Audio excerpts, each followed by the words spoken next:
Selamat pagi teman-teman. Assalamualaikum warahmatullahi wabarakatuh. Hari ini kita akan membahas mengenai pertemuan ketiga dari perkuliahan Business Analytics. Tetapi mohon maaf karena saya sedang dalam penugasan sebagai tim Dewan Juri penilaian kompetisi bisnis, manajemen, dan keuangan tingkat nasional bidang modal insani. Terpaksa saya tidak bisa melakukan pengajaran secara live, sehingga saya harus merekam dan kemudian melakukan proses pembelajaran secara asinkronus.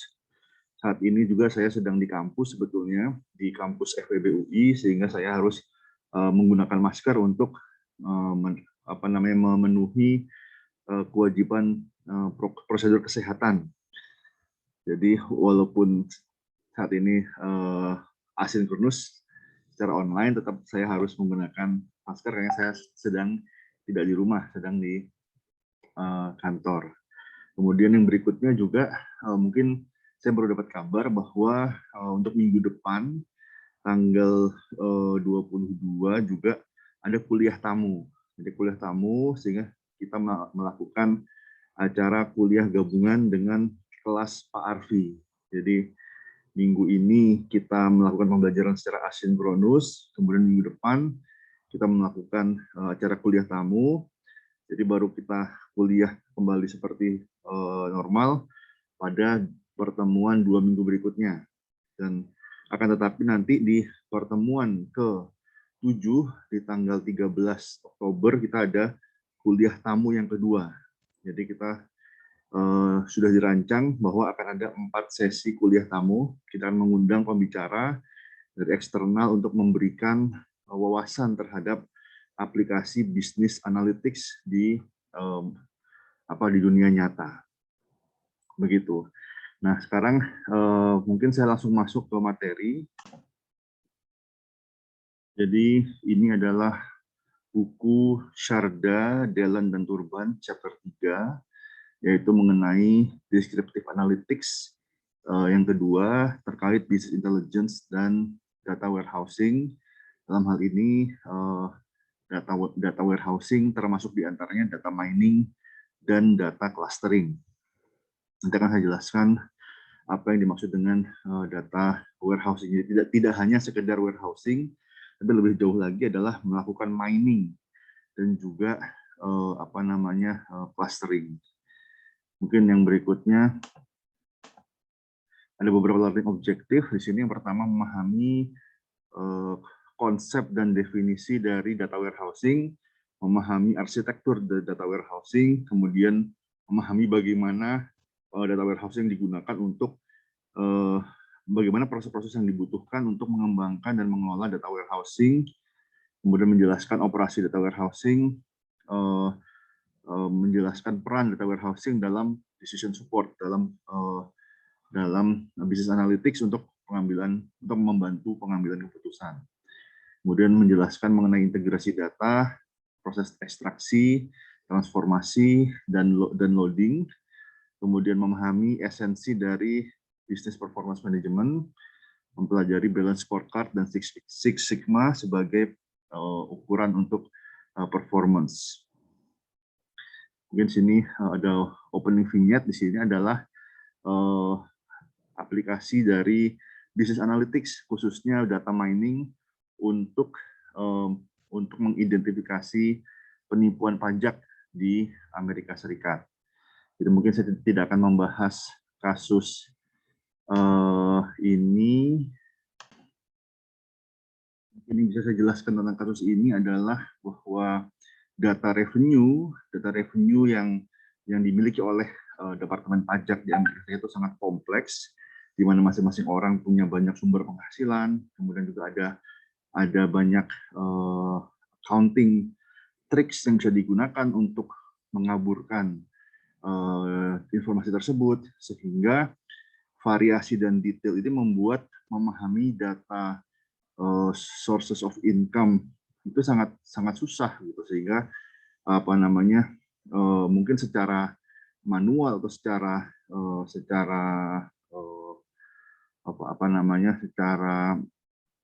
manual kita tidak bisa dengan mudah mengenali sumber-sumber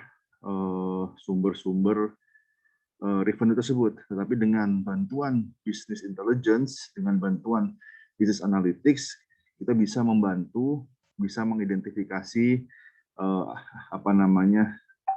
berbagai sumber tadi sehingga bisa membantu pengawasan. Kemudian di sini terutama tadi karena ada orang-orang yang memang sengaja melakukan manipulasi sehingga ingin mungkin dengan tujuan untuk mendapatkan tax break atau mendapatkan potongan pajak. Jadi di sini Departemen IRS Departemen Pajak Amerika Serikat menggunakan data warehouse dari Teradata yang memungkinkan mereka untuk memeriksa dan mengidentifikasi hal-hal yang mengindikasikan, jadi ada semacam red flag, mengindikasikan pelaporan pajak yang tidak tepat, gitu. Sehingga dengan bantuan komputasi dan data yang besar, dengan jumlah data yang dibayangkan, laporan pajak dari seluruh wajib pajak di Amerika Serikat, pasti data yang sangat besar diolah kemudian digunakan untuk mengidentifikasi pelaku penipuan pajak. Dan hasilnya dia tim dari IRS berhasil mengidentifikasi hal-hal yang menjadi indikasi terhadap penipuan pajak. Tetapi ternyata yang teridentifikasi tersebut tidak akurat begitu. Jadi maksud saya ternyata yang teridentifikasi itu memiliki likelihood, jadi memiliki probabilitas lebih tinggi untuk melakukan fraud. Jadi paling tidak akurat 100%, maksudnya tidak akurat 100%, tetapi membantu men-shortlist sehingga berdasarkan shortlist dari kriteria-kriteria yang diidentifikasi tersebut, IRS berhasil menghemat atau menghilangkan potensi kerugian sebesar $7 juta. Nah, kemudian intinya adalah aplikasi dari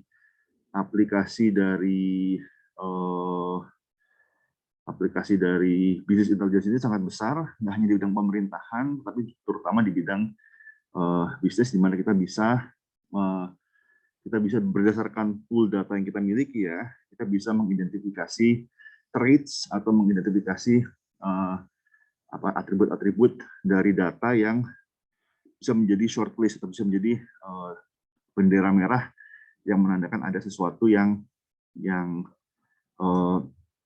berbeda gitu. Mungkin yang saya tahu ya aplikasi yang paling umum di bidang keuangan adalah mengidentifikasi nasabah beresiko, antara yang resiko gagal bayar. Dalam hal ini berdasarkan data personal, data pribadi, dan pola pembayaran dan seterusnya, bank bisa mengidentifikasi mana nasabah yang beresiko tinggi gagal bayar dan mana nasabah yang aman. Walaupun sekali lagi tidak bisa 100% memprediksi, tetapi paling tidak bisa membantu men-shortlist atau menandai nasabah-nasabah yang berpotensi gagal bayar.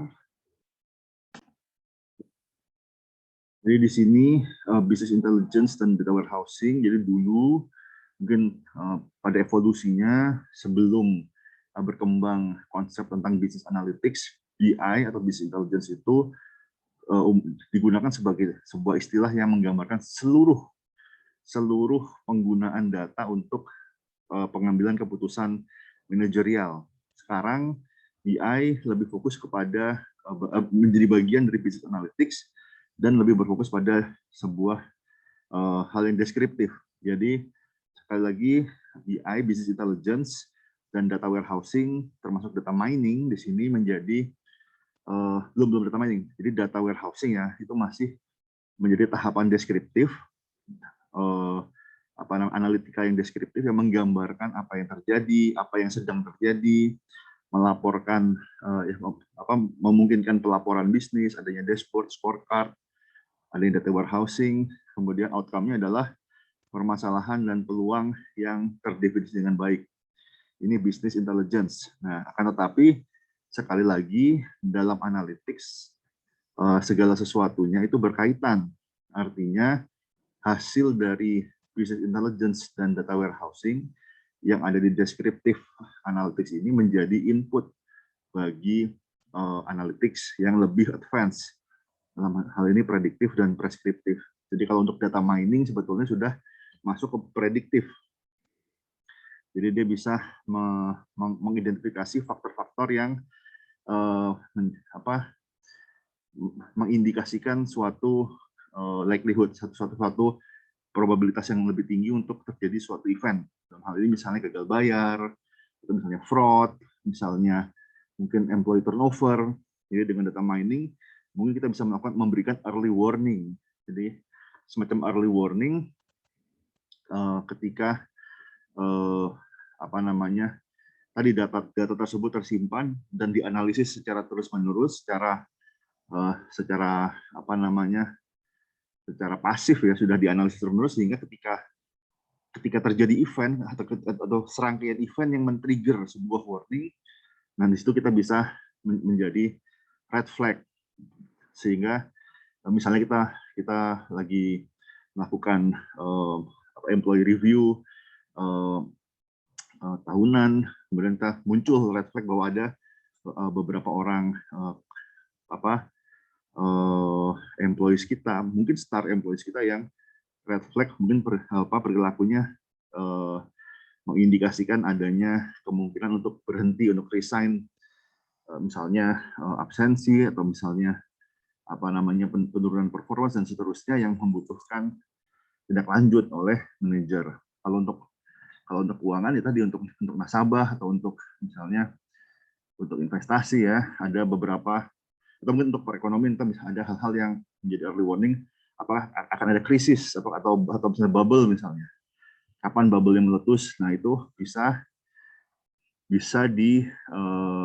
kita bisa menggunakan dashboard untuk mengidentifikasi berdasarkan data historis dan data yang terakumulasi, kira-kira apa sih tanda-tanda yang bisa digunakan untuk menjadi peringatan akan terjadi suatu event.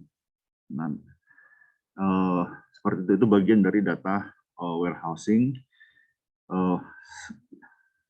yang merupakan descriptive analytics. Kenapa tidak prediktif? Karena dia lebih menggambarkan apa yang sedang terjadi. Jadi tidak memprediksi masa depan, tapi menjadi early warning, tapi dia sebenarnya sudah terjadi. Saat ini sudah terjadi bahwa ini sedang dalam proses menuju krisis, atau sedang dalam proses menuju gagal bayar, atau sedang dalam proses menuju employee turnover misalnya. Sehingga sebelum prosesnya terjadi, sebelum terjadi hal yang tidak diinginkan, maka kita bisa mengambil corrective action atau prevent atau mitigating action untuk meminimalisir exposure kita terhadap event yang tidak kita harapkan.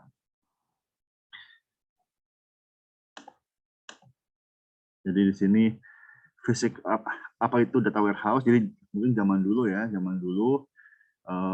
di awal-awal teknologi komputasi, data warehouse itu benar-benar sebuah gedung fisik yang berisi semua server-server, semua penyimpanan data yang diatur. Jadi mungkin bisa jadi dulu semacam gudang arsip lah untuk berbagai macam dokumen-dokumen.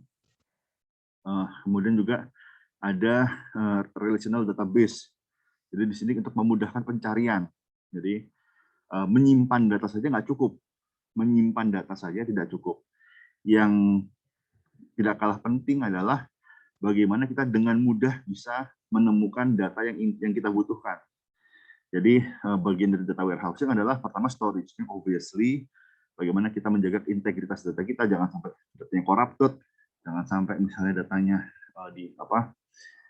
kebakaran atau datanya kena gangguan listrik kemudian hilang. Itu bagian dari benar storage-nya, data storage. Yang kedua adalah data retrieval, bagaimana kita memudahkan mungkin dari formatnya, dari dari formatnya terutama ya, untuk memudahkan pencarian. Nah, di era modern ini, di sini data warehousing didefinisikan sebagai sekumpulan database atau basis data yang terintegrasi dan berorientasi subjek. Jadi ada subjek-subjeknya, ada topik-topiknya, kemudian yang didesain untuk mendukung DSS, Decision Support System. Jadi mendukung fungsi pengambilan keputusan, di mana setiap unit data non volatil, artinya tidak berfluktuasi dan relevan terhadap satu titik waktu. Jadi yang dimaksud dengan non volatil, dia konstan. Jadi sudah bukan data dinamis. Jadi mungkin datanya sudah mungkin jadi tidak harus real time sebetulnya, tidak harus real time, tetapi datanya itu harus sudah konsisten, tidak boleh data yang sifatnya masih belum jelas, masih in process atau in progress. Kemudian relevan to some moment in time, jadi spesifik pada waktu tertentu. Jadi datanya harus berupa time series dan harus spesifik waktunya jelas ada di data tersebut mengacu pada periode kapan. Ketika data tidak memiliki acuan unit waktu, maka dia tidak berguna, tidak bisa kita gunakan untuk mengambil keputusan.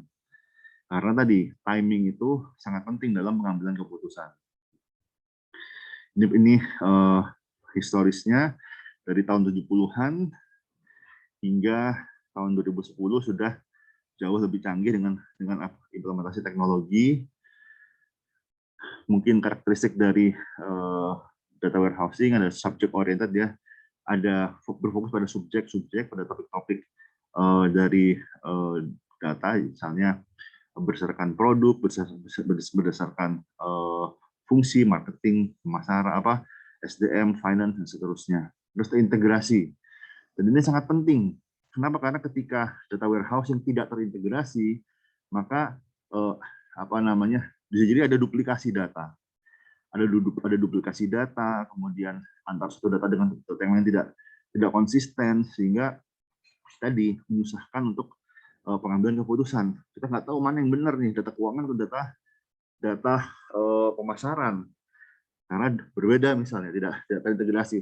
Jadi itu mungkin kodenya mungkin berbeda, hal yang sama mungkin kodenya berbeda.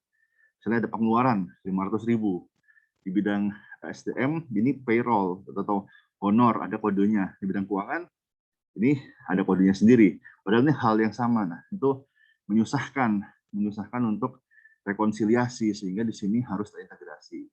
Kemudian time variant, jadi saya katakan bahwa harus ada asosiasi waktu yang jelas, ada waktunya.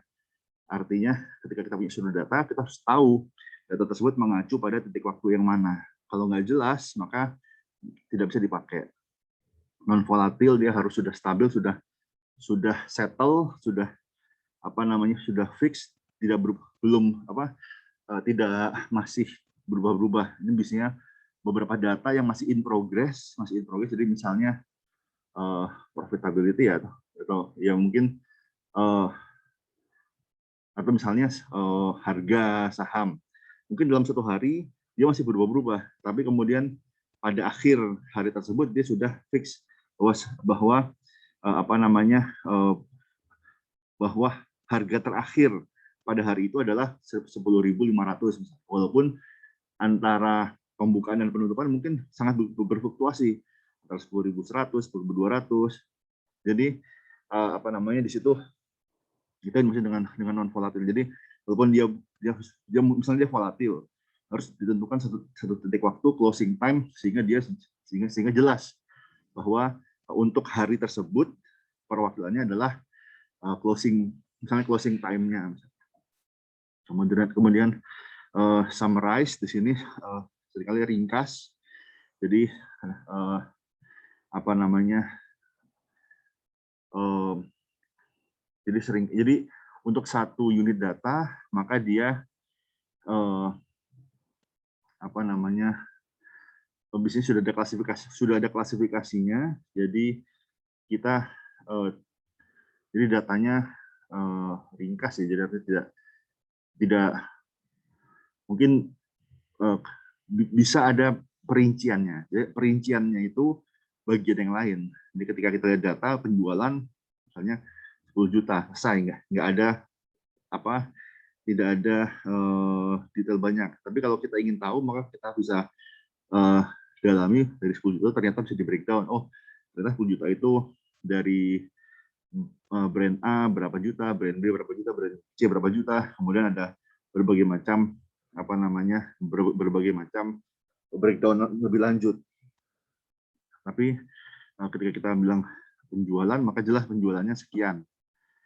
Nah, kemudian not normalized, jadi bukan tidak normal ya, bukan tidak normal. Jadi bisa saja data warehousing itu bisa saja terdistribusi normal, akan tapi tidak boleh dinormalisasi. Artinya datanya bukan data standardized. Karena ada proses standarisasi, misalnya X dikurangi X bar, dibagi standar deviasinya itu normalisasi, data itu data normalisasi, itu satuannya sudah menjadi standar deviasi. Sini untuk data warehousing tidak boleh di standardize terlebih dahulu. Kenapa? Karena nanti ketika ketika sudah dinormalize, ketika ada data yang baru, sebenarnya dia berubah. Normalisasinya harusnya berubah. Tapi jika menggunakan data yang mentah, yang raw, maka ketika dibutuhkan maka bisa dilakukan normalisasi. Tapi karena datanya bertambah, sehingga kita nggak bisa sehingga data yang sudah, jadi intinya data yang sudah bisa dinormalisasi itu data yang sudah final. Jadi ketika sudah di close, nggak ada tambahan lagi, baru bisa kita lakukan normalisasi.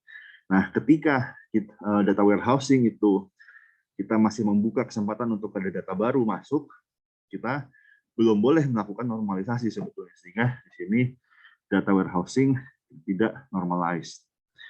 Kemudian metadata, di sini ada artinya secara data ada keterangannya lebih lanjut. Jadi saya katakan bahwa datanya ringkas, tapi data yang ringkas itu memiliki banyak label, banyak rincian-rincian yang bisa ditelusuri lebih lanjut. Kemudian ada jadi web based, ini data warehousing yang modern ya, jadi tidak lagi mengandalkan pada gedung fisik, tetapi ada di cloud, ada di server cloud yang mungkin web based. Kemudian yang berikutnya dia real time. Jadi ada beberapa variasi sebetulnya jadi data warehousing bisa di level client, di level server, di server di puncak, di pusat. Kalau di client itu di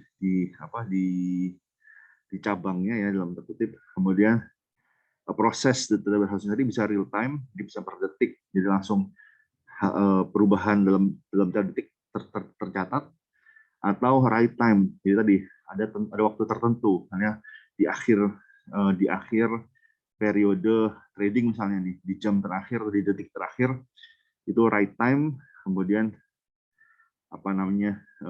baru dilakukan data warehousing. Kemudian juga ada aktif di sini ya, jadi aktif ini saya kurang, jadi ini secara dimensi waktu dia aktif begitu. Bentar. Mungkin yang berikutnya lagi di sini ada data mart, ini skalanya lebih kecil dibandingkan data warehousing, yang dia hanya menyimpan data yang terbatas. Jadi perbedaan data warehouse dan data mart adalah pada data warehouse dia datanya sangat besar skalanya, terintegrasi di semua fungsi bisnis, semua lini bisnis. Data pemasaran, data SDM, data keuangan, data operasi, data pesaing, semua dikumpulkan di data warehouse. Sehingga membutuhkan resource yang besar. Nah, alternatively, perusahaan juga bisa menggunakan data mart. Jadi ini semacam data warehouse, tapi yang skala kecil per departemen. Jadi mungkin ada data mart di marketing, ada data mart di SDM, ada data mart di keuangan. Hanya saja permasalahan utamanya adalah harus terintegrasi. Jadi ini ada beberapa pendekatan, ada dependent data mart, di mana data mart itu diciptakan bersumber dari data warehouse. Jadi ada data warehouse yang mensuplai data ke data mart. Nah, ada juga yang independent data mart, di mana data mart ini dia independen, dia bergerak sendiri, mengumpulkan data sendiri, kemudian menjadi sebuah strategic business unit. Makanya dikatakan independen, dia bergerak sendiri, mungkin data yang dia generate di data mart itu tidak terintegrasi atau tidak harus nyambung dengan data di data warehouse pusat perusahaan. Masing-masing punya kelebihan kelemahan, tapi di independent data mart pastinya ini di-treat seperti database terpisah. Sedangkan pada dependent data mart dia di-treat sebagai database yang sama walaupun dia dikelola di level departemen. Tapi idealnya adalah antara data warehouse dan data mart itu harus terintegrasi. Kemudian ada data warehousing, ada data store, ada operational mart, ada enterprise data warehouse. Ini semua terkait dengan jenis-jenis komponen dari data warehousing. Jadi apakah data warehouse tadi bisa dibagi-bagi, jadi database pusatnya bisa dibagi-bagi, ada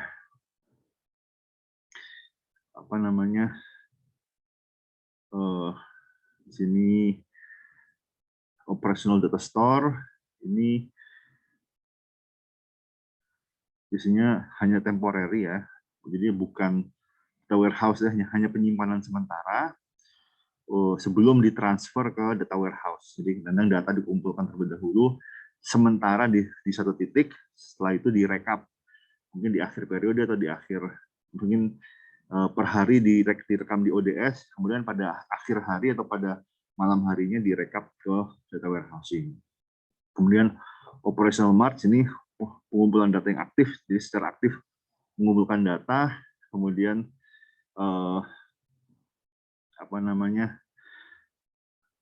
dan ini fungsinya jadi mungkin lebih dinamis ketimbang data warehouse karena dia biasanya ada di level pabrik, mungkin ya level pabrik benar-benar mengumpulkan data operasional, mungkin berfungsi juga seperti data store juga, di mana dia aktif mengumpulkan data, kemudian pada akhir periode, kemudian datanya direkap, kemudian di-submit ke data warehouse.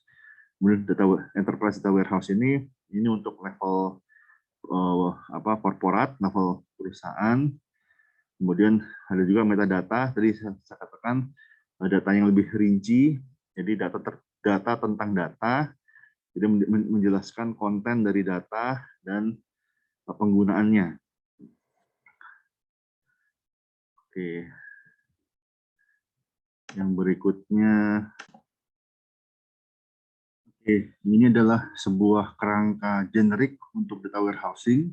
Di sini pertama kita lihat ada inputnya, yaitu berbagai macam data sources, sumber data yang dapat digunakan untuk membangun data warehouse. Ada enterprise resource planning, ada legacy ini mungkin database lama, mungkin data historis yang baru saja dilakukan digitalisasi yang sebelumnya berupa hard copy.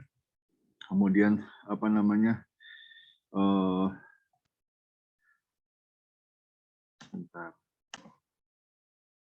Jadi POS ini point of sale data, jadi data-data yang di-generate di tempat penjualan, mungkin data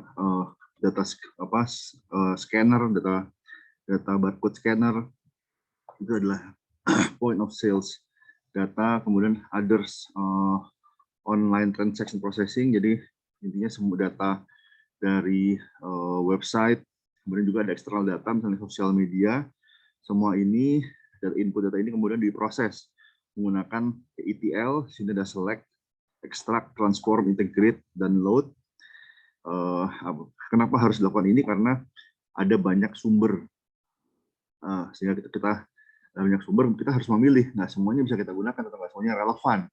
Di antara begitu banyak data yang relevan, kita pilih mana yang paling relevan, mana yang diprioritaskan, kemudian kita ekstrak, kemudian kita ambil ya, kemudian kita transform sesuai dengan bentuk data yang kita inginkan. Misalnya kita lakukan reduksi data, atau kita lakukan transformasi, terus kita integrasikan, misalnya formatnya disamakan sehingga bisa digabung, kemudian baru kita input ke dalam data warehousing kita. Kemudian sini data kita memiliki sebuah metadata, jadi data atas data, rincian dari data-data kita punya. Kemudian kadang-kadang ada backup. Ini replication ini umumnya untuk backup. Tadi mungkin ada istilah lots of copies keep stuff safe. Jadi logs, intinya sebuah prosedur di mana untuk menjaga agar data kita tidak hilang, kita bikin banyak backup. Walaupun resikonya adalah kalau ada banyak backup, resikonya adalah security. Jangan sampai backup kita diakses oleh orang yang tidak bertanggung jawab, atau kemudian backupnya ada banyak versi, mungkin versi yang terbaru menjadi hilang. Ini dilema ya, apakah backup yang kita punya kita hapus ataukah kita simpan, karena bisa jadi backup tadi mungkin ketika ada terjadi masalahnya terjadi di tengah-tengah, mungkin data minggu lalu sudah terkorap, tapi data 2 minggu yang lalu masih belum terkorap, sehingga kita ingin merestore data kita dari titik yang mana, begitu. Itu terjadi. Jadi intinya dibutuhkan ada backup. Kemudian di sini kadang ada data mart, ini per fungsi, misalnya di bidang marketing, operasi, finance, SDM, dan seterusnya. Tapi ada juga yang langsung tidak melalui data mart. Intinya apakah dari data warehouse ataukah melalui data mart, and resultnya adalah visualisasi, bisa berupa business reporting, bisa data atau text mining, bisa online analytics processing, bisa aplikasi yang lain, tapi di sini dijembatani oleh ada API atau middleware yang memudahkan untuk retrieval. Jadi ini adalah storage-nya, dan di sini adalah retrieval-nya. Bagaimana kita memudahkan pengambilan data yang sudah ada. Nah, nanti kita lihat juga ada multidimensionality, bahwa data itu terdiri dari banyak dimensi, dan untuk memudahkan struktur untuk retrieval-nya, maka kita harus memahami bagaimana dimensi dari data tersebut. Ini ada beberapa arsitektur dari data warehousing. Ada data acquisition, jadi untuk input data, untuk collecting data. Kemudian ada storage-nya. Kemudian di sini ada client software yang memudahkan kemudian untuk meretrieve dan menganalisis. Jadi beberapa data warehouse tidak hanya meretrieve tapi juga melakukan analisis. Jadi bisa jadi langsung ke dashboard. Jadi langsung ke dashboard, ada dashboard yang memberikan hasil pengolahan. Ada juga yang hanya memberikan data, dan sehingga pengolahan harus dilakukan oleh user. Kemudian ada two-tier architecture di sini. Di sini data acquisition dan data warehousing digabung. Atau bahkan ada hanya satu tier di mana semua digabung jadi satu. Mana yang lebih efektif? Mana yang lebih efektif? Yang lebih efektif seringkali adalah yang sebenarnya yang retire. Tapi apakah efisien itu belum tahu. Nah, jadi percuma kalau kita ingin efisien tapi tidak efektif. Jadi dalam hal ini yang ideal adalah menggunakan 3 tier, ada input, proses, dan output. Kemudian masing-masing tier memiliki spesialisasi, memiliki kekhususan sehingga memiliki reliabilitas yang lebih tinggi. Kalau digabung jadi satu, jadi dalam satu aplikasi semua digabung di situ, mungkin lebih terintegrasi, mungkin lebih efisien. Tetapi ketika ada satu masalah, maka seringkali kegagalannya menjadi sistemik, jadi bisa crash semuanya. Sedangkan kalau misalnya dipecah jadi 3 level, ketika ada satu yang bermasalah, maka memperbaikinya lebih mudah, mengidentifikasi permasalahannya lebih mudah dibandingkan ketika semua digabung jadi satu. Ini saya skip. Kemudian beberapa isu yang harus diperhatikan. Kemudian di BMS mana yang dipakai, ada banyak di BMS. Mungkin di emas ada salah satunya yaitu Power BI oleh Microsoft. Jadi mungkin setelah ini teman-teman bisa mengakses emas. Di situ ada video yang cukup jelas mengenai data warehousing menggunakan Power BI. Kemudian jadi apakah ada partitioning ataukah enggak, apakah ada parallel processing ataukah hanya satu single proses, itu mempengaruhi kemampuan processing ya. Kalau misalnya diakses bisa memungkinkan pengaksesan secara simultan, maka bisa jadi ada peak season ya, atau peak time, sehingga banyak yang menggunakan, kemudian bisa jadi jadi lambat begitu. Ataukah satu persatu, maka harus mengantri. Kalau seperti itu, masing-masing ada kelebihan dan kelemahan. Kemudian apakah data migrasi, apakah menggunakan mungkin tools pihak ketiga untuk menginput data ke data warehouse. Ini juga menyangkut security juga ya, kemudian menyangkut kemudahan juga. Tetapi intinya adalah kita seringkali kita membutuhkan adanya migrasi data atau software yang membantu migrasi data, misalnya converter atau apa, memudahkan kita untuk mensinkronkan data yang bermacam-macam. Kemudian tools apa yang digunakan untuk retrieval. Jadi ini 3 pertanyaan tentang input, proses, output. Wheel parallel processing ini terkait dengan prosesnya, bagaimana prosesnya, apakah kita prosesnya satu persatu ataukah paralel, terkait dengan resources dan SOP-nya ya, SOP penggunaan. Yang kedua tentang data input, bagaimana kita mengumpulkan dan menginput data, apakah manual ataukah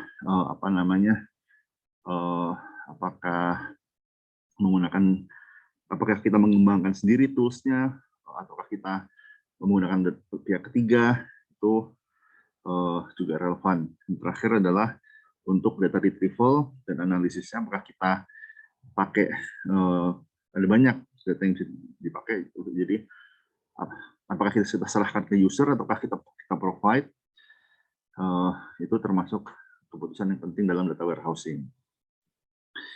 Intinya adalah kita ingin membantu pengambilan keputusan, tinggal resources kita apakah kita mampu memberikan support itu sampai analisis atau hanya retrieval saja. Kalau hanya retrieval saja ya kita fokus pada bagaimana ketika pengambil keputusan membutuhkan data itu tersedia. Sedangkan pada level analisis itu kita membutuhkan resource lebih banyak ya, intinya benar-benar kita mendeliver hasil analisisnya. Kita juga harus bisa memprediksi apa data yang dibutuhkan kapan dan kapan. Jadi seringkali pengguna sebelum sadar bahwa dia membutuhkan data tertentu, ternyata oleh data warehouse itu sudah diketahui bahwa misalnya manajer keuangan atau manajer pemasaran akan membutuhkan data ini 2 hari lagi, misalnya berdasarkan data historis itu juga termasuk bagian dari data warehousing. Kemudian ada 10 faktor yang mempengaruhi pemilihan ini adalah interdependensi antar organisasi. Ini pernah saya katakan bahwa seringkali dalam business analytics ya ada faktor-faktor yang sebenarnya non teknis gitu, non teknis. Jadi yang ingin dihindari adalah data silo, bahwa masing-masing unit dalam organisasi punya datanya sendiri-sendiri dan mereka defensif, tidak transparan, tidak mau datanya bocor ke unit yang lain. Ini menyusahkan analytics. Jadi di sini kita umumnya ini nggak by design, Jadi mungkin nggak sengaja berkembang ada mental ada office politik sehingga berkembang mental antar departemen seakan-akan beda organisasi, padahal sebetulnya itu satu organisasi. Nah di sini tadi ya, apakah interdependen, apakah sudah terintegrasi ataukah sendiri-sendiri. Kalau independen, kalau antar unit organisasi independen itu terus terang menyusahkan integrasi. Kenapa? Karena masing-masing mungkin punya standar sendiri, punya prosedur sendiri, punya format sendiri, sehingga harus disamakan, harus disetarakan formatnya, standarnya, sehingga baru bisa kita lakukan data warehousing yang terintegrasi. Kemudian kebutuhan informasi dari top manajemen tadi. Apakah top manajemen ini orang yang sangat membutuhkan data atau SOP-nya sangat mementingkan data, atau ada juga para manajemen yang dia nggak butuh banyak informasi, dia kebanyakan mungkin mengambil keputusan berdasarkan pengalaman atau pertimbangan-pertimbangan yang mungkin tidak berbasis data ya. Jadi di sini semakin top manajemen itu sadar akan kebutuhan data, maka dia pasti organisasi akan lebih mau untuk berinvestasi di dalam infrastruktur dalam pengadaan data analytics begitu. Urgency of need for a data warehouse. Jadi ini tingkat urgensinya ya, intinya ketika lingkungan bisnis itu dinamis, sangat dinamis, sangat volatil, kemudian organisasi memiliki cakupan yang luas mungkin di seluruh dunia dan seterusnya, maka kebutuhan akan data warehouse menjadi semakin tinggi. Tapi kalau organisasi hanya di satu kota, atau bahkan di kota itu pun juga hanya ada satu kantor, sedangkan lingkungan bisnisnya relatif stabil, maka mungkin belum perlu melakukan data warehousing. Karena skalanya belum ada, kemudian scope-nya pun juga belum ada. Tapi ketika skala dan scope-nya sudah dapat, maka muncul urgensi untuk melakukan data warehousing. Kemudian nature of end user task, jadi bagi pengguna, misalnya orang keuangan, orang pemasaran, orang SDM, ini seperti apa tugas-tugasnya? Apakah dia memang berbasis data, ataukah ya mungkin masih tradisional ya? Kalau masih tradisional, masih mengandalkan paper, dokumen paper dan seterusnya, jadi yang masih pola kerja, jangan salah, masih ada organisasi yang mengandalkan sistem paperwork gitu ya, yang belum terkomputasi, tapi biasanya itu di perusahaan yang mungkin sifatnya UKM atau perusahaan yang memang sangat tradisionalis begitu. Tapi itu mempengaruhi keputusan. Intinya semakin terotomatisasi, semakin terdigitalisasi di pengguna akhir, maka semakin besar urgensi, semakin besar kebutuhan untuk melakukan data warehousing. Kemudian resources ini sangat obvious, kita nggak mungkin walaupun tak urgent, walaupun butuh, tapi kalau nggak ada duitnya, nggak ada resourcesnya, nggak ada waktu, nggak ada tenaga, nggak bisa. Jadi resource ini nggak hanya duit, nggak hanya uang, yang paling penting adalah waktu dan human capital. Ini human capital. Jadi kita butuh orang. Oke, kita bisa outsourcing, tapi untuk data analytics idealnya kita tidak percaya begitu saja kita memiliki, mungkin kita paling tidak ada in-house expert, karena kita menggunakan outsourcing, tapi tetap harus ada in-house expert untuk melakukan supervisi untuk implementasi sebuah business warehousing. Kemudian strategic view of the data warehouse. Jadi bagaimana manajemen ini terkait dengan information needs dari upper management ya. Kalau misalnya top management tim merasa memang butuh data, bahwa data itu menjadi competitive advantage, maka otomatis strategic view-nya pun akan sejalan. Tapi kalau upper management, jadi top management tidak melihat pentingnya data, tidak melihat pentingnya informasi, maka strategic view-nya akan ini terbengkalai. Ada beberapa organisasi ya yang mungkin sudah, atau mungkin institusi atau instansi yang di situ IT-nya seperti kuburan gajah gitu ya. Jadi memang bukan menjadi prioritas, kemudian biasanya orang-orang bermasalah pindahin ke situ, sehingga memang IT-nya nggak akan berkembang, nggak akan support pengambilan keputusan organisasi. Kemudian compatibility dengan sistem, jadi terutama ketika kita mengembangkan atau mengadopsi database baru atau sistem baru, kita mementingkan juga bagaimana kompatibilitasnya dengan sistem yang sudah kita punya. Karena beberapa sistem itu memang secara by design deliberately dibuat tidak kompatibel, sehingga tadi menyusahkan untuk switching. Misalnya kita menggunakan yang gampangnya saja, kalau kita menggunakan Apple, kalau device-nya misalnya kita ingin connect dengan device yang bukan Apple, agak susah gitu. Jadi nggak kompatibel. Tapi kalau kita misalnya laptopnya Apple, kemudian proyektornya Apple, nah itu lebih mudah untuk kompatibel. Jadi compatibility itu menjadi isu. Kemudian perceivability of the in-house staff, yang tadi saya katakan human capital-nya, jadi resources terkait dengan human capital. Kalau in-house staff kita nggak kompeten, ya kita mungkin jangan terburu-buru melakukan investasi besar-besaran dalam mengembangkan data warehouse. Kenapa? Karena ya tadi nggak ada yang mensupervisi dan nggak ada yang memaintain, nggak ada yang, karena perlu maintenance, perlu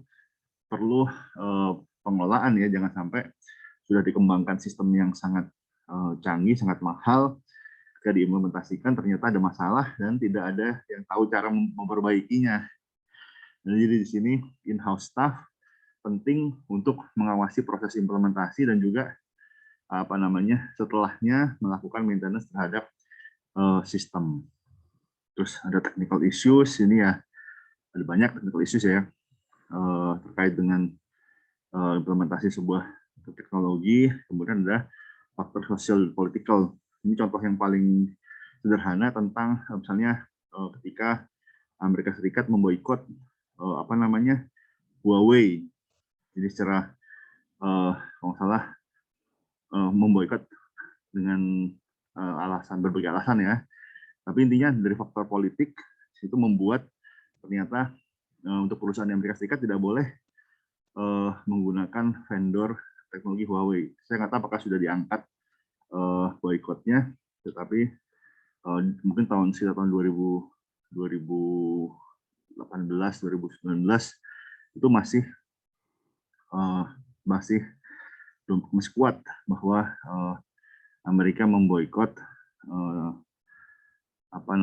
vendor dari China, terutama sini Huawei, dengan tuduhan kalau nggak salah pencurian intellectual property, sehingga di blacklist untuk berbagai macam proyek yang dianggap vital secara keamanan, secara hankam.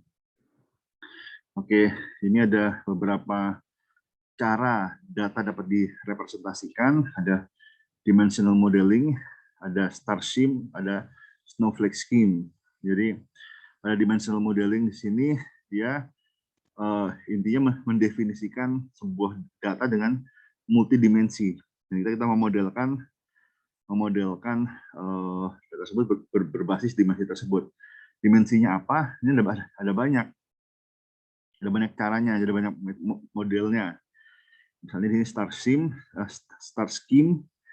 ini bentuk dimensional modeling yang paling sederhana. Intinya ada satu fakta dihubungkan dengan beberapa dimensi.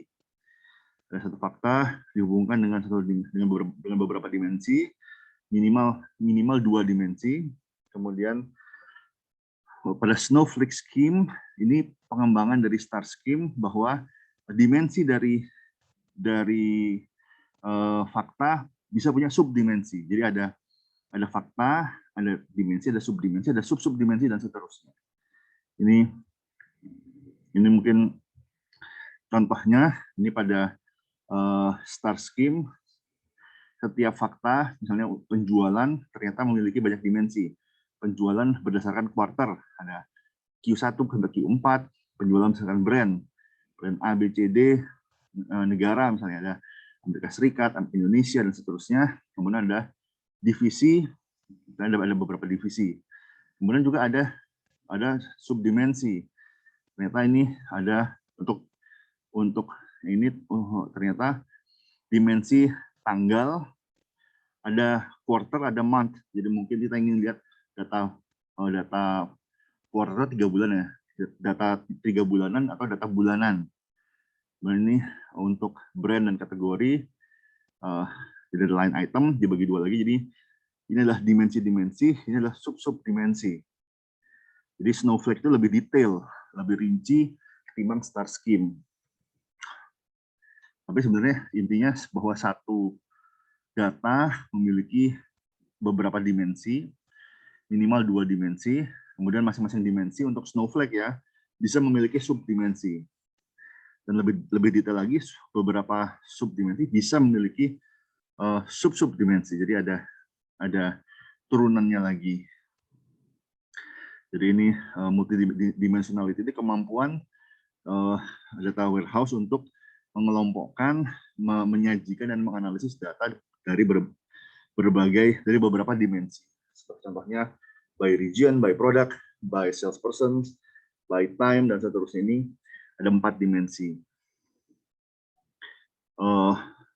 Kemudian ini ada analisis data, ada online transaction, ada online analytical. Kalau transaction processing dia lebih fokus pada capturing dan storing data saja. Jadi lebih ke penyimpanannya, lebih ke input datanya, collection datanya, tapi belum sampai ke analitisnya. Sedangkan pada OLAP, online analytical processing, dia mengkonversi data menjadi informasi. Jadi fokus pada analytical side-nya. Kemudian di sini ada data cube, ini ada berbagai macam cara membagi-bagi ya. Jadi ada dimensionality juga. Kemudian requesting ad hoc reports, jadi laporan-laporan sewaktu ya, bukan laporan periodik ya. Kemudian melakukan analisis statistik, kemudian mengembangkan aplikasi berbasis multimedia ini untuk outputnya. Ini mungkin saya skip saja. Ini tadi slice dice ini intinya slice itu sepotong dari sebuah multidimensi, kemudian dice itu sebuah slice. Jadi katakanlah satu variabel memiliki banyak dimensi. Nah, ketika dibagi maka sekelompok multidimensi itu adalah satu slice. Nah, sedangkan dice adalah sebuah slice yang memiliki lebih dari 2 dimensi. Jadi kalau hanya 1 dimensi dia bukan dice, dia hanya 1 dimensi saja. Drill up, drill down, ini melihat kayak semacam zoom. Kita melihat dengan detail atau melihat secara overview. Roll up ini kita menghitung hubungan antar dimensi. Kemudian pivot kita melihat kita membalik orientasi dimensi untuk menciptakan sebuah display. Mungkin ini penggambarannya. Ini ada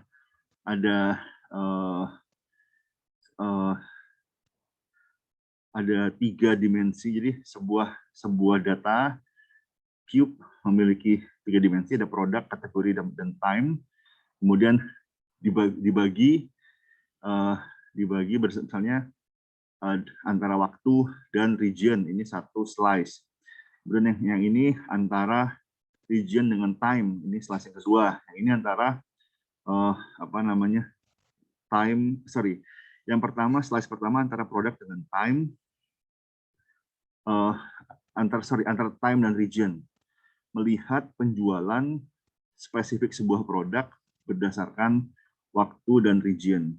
Yang ini penjualan dari spesifik region berdasarkan waktu dan produk. Ini penjualan dari waktu spesifik berdasarkan region dan produk. Jadi ada satu yang spesifik dan ada dua yang slice, yang apa namanya, yang merincikan. Ini sehingga dari sini kita bisa menganalisis data dengan berdasarkan tiga sudut pandang berbeda. Ini multidimensionality. Nah, sebetulnya bisa lebih dari tiga, nggak hanya tiga, bisa 4 dan seterusnya. Tapi semakin kompleks. Kemudian ada scalability di sini, artinya scalability maksudnya ketika kita mengembangkan sebuah sistem, kita tidak boleh berpikir jangka pendek. Kita harus berpikir bahwa sistem yang kita kembangkan ini most likely akan tumbuh, akan berkembang.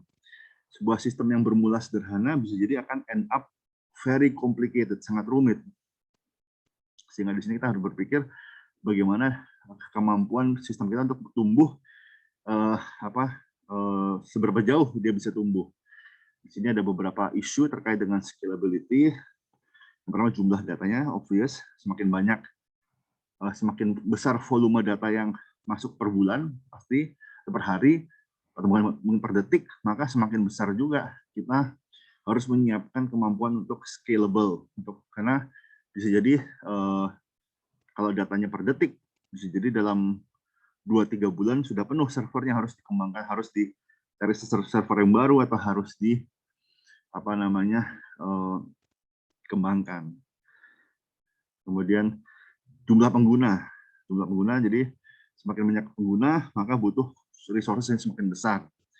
Kemudian complexity, jadi apakah kita penggunaannya untuk pertanyaan-pertanyaan yang sederhana, untuk query-query sederhana, jadi hanya retrieval saja, atau sudah sampai analytics. Ketika sudah sampai analytics, maka itu cukup kompleks sehingga resource-nya pun juga semakin besar. Dan di sini dikatakan bagus scalability-nya ketika antara penggunaan dari data warehousing dan resources yang disediakan itu tumbuh secara linear. Jadi jangan sampai ketika demand lebih besar daripada supply, maka crash, biasanya begitu. Atau ada yang tidak terlayani. Kalau supply lebih besar jauh daripada demand, maka itu underutilization. Jadi idealnya adalah linear, tetapi kalau disuruh pilih salah satu, lebih mending underutilized ketimbang undersupply atau overutilized. Kalau overutilized dia ada isu dari ada isu, bahkan bisa jadi crash, bisa jadi tidak bisa mensupport. Tapi kalau underutilized hanya lebih ke isu efisiensi, dan apalagi kalau memang itu sengaja dibuat untuk bertumbuh di masa depan, maka underutilized hari ini dapat diterima untuk mengantisipasi peningkatan pertumbuhan yang mungkin terjadi tahun depan atau beberapa tahun ke depan. Kemudian ada structured versus unstructured di sini. Jadi ada jenis data yang dapat digunakan di data warehouse secara umum adalah data yang sifatnya terstruktur, sedangkan data itu tidak semuanya terstruktur, nggak semuanya berupa tabel Excel gitu, nggak semuanya berupa angka-angka. Banyak data yang sifatnya yang mungkin nggak ada struktur, nggak ada formatnya, nggak ada standarnya. Nah di sini nggak bisa masuk data warehouse, tetap masuknya ke data lake, jadi kayak semacam waduk penampungan air, tapi isinya palu gada, apa yang ada masuk situ.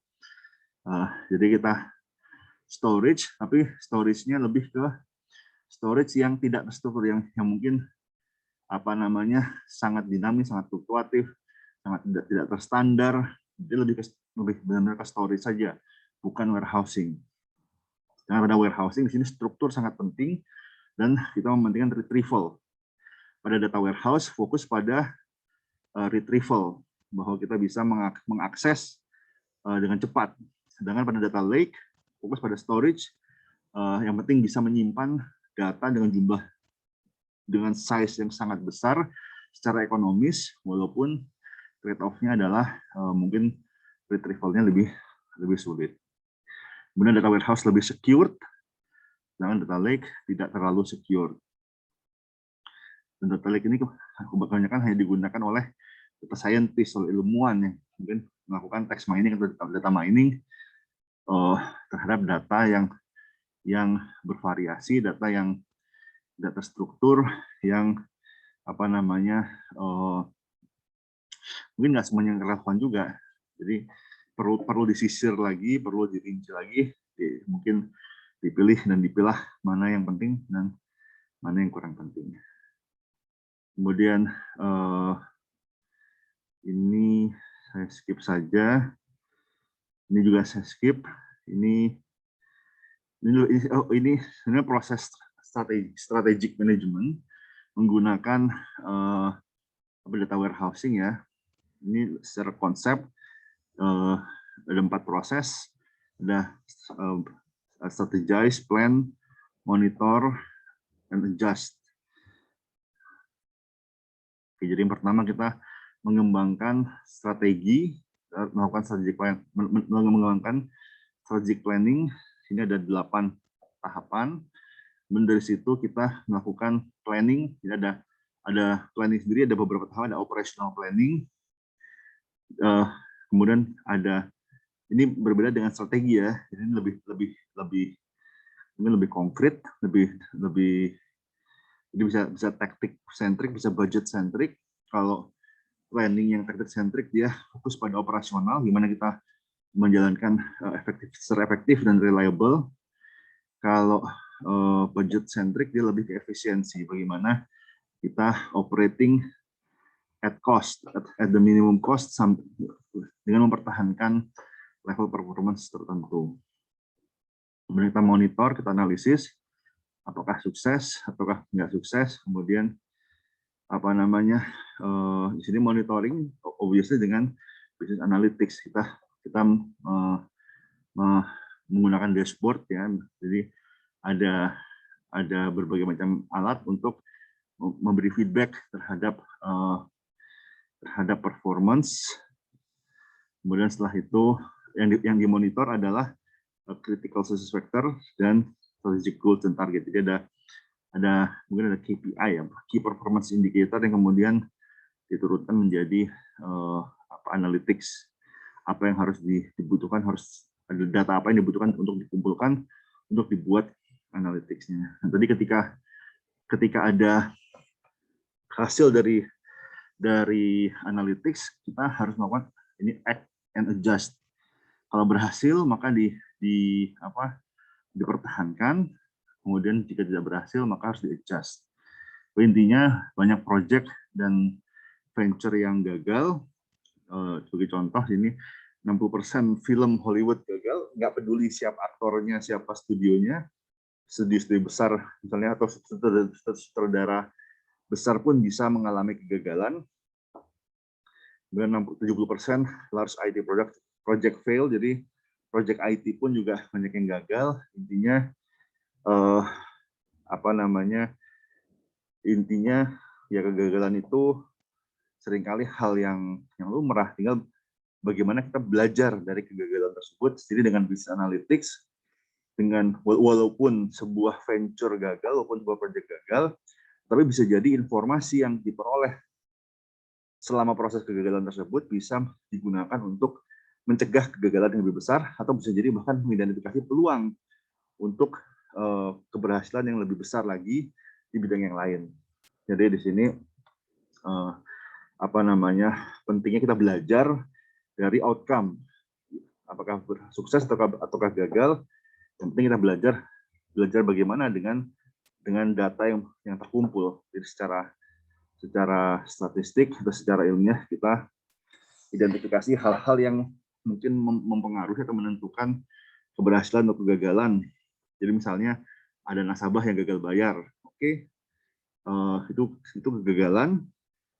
Tapi dari situ kita belajar, oh ternyata karakteristik nasabah yang gagal bayar seperti ini, sehingga kita bisa memperbaiki proses seleksi kita sehingga kedepannya kita bisa mengidentifikasi nasabah yang berpotensi gagal bayar sebelum dia gagal bayar. Mungkin itu saja dari saya untuk materi Business Analytics pertemuan ketiga untuk data mining ya, untuk data warehousing. Mungkin lebih detailnya juga bisa dilihat di emas. Di situ ada Power BI. Jadi sekali lagi mohon maaf kita belum ada sesi lab, tapi di emas sudah ada video-video yang dapat digunakan untuk mempelajari penggunaan software untuk data warehousing dan seterusnya. Jadi mohon selain video ini juga ditonton video yang lain di emas, terutama video yang terkait tutorial. Jadi di emas perkuliahan lebih konseptual, sedangkan yang tutorial itu ada di emas. Mungkin itu saja dari saya. Terima kasih banyak. Mungkin selain itu, selain perkuliahan ini juga akan ada sesi PCL. Jadi akan ada sesi PCL, ada forum. Saya minta teman-teman untuk aktif di forum tersebut. Kemudian nanti akan saya nilai PCL-nya berdasarkan keaktifan tersebut. Mungkin itu saja. Minggu depan kita masih akan ada kuliah tamu. Saya akan hadir, walaupun nanti yang memberikan kuliah bukan saya. Jadi join antara kelas saya dan kelas Pak Arfi. Kemudian 2 minggu lagi baru kita kembali kuliah seperti biasa. Mungkin itu saja dari saya. Terima kasih banyak. Assalamualaikum warahmatullahi wabarakatuh. Semoga sehat selalu.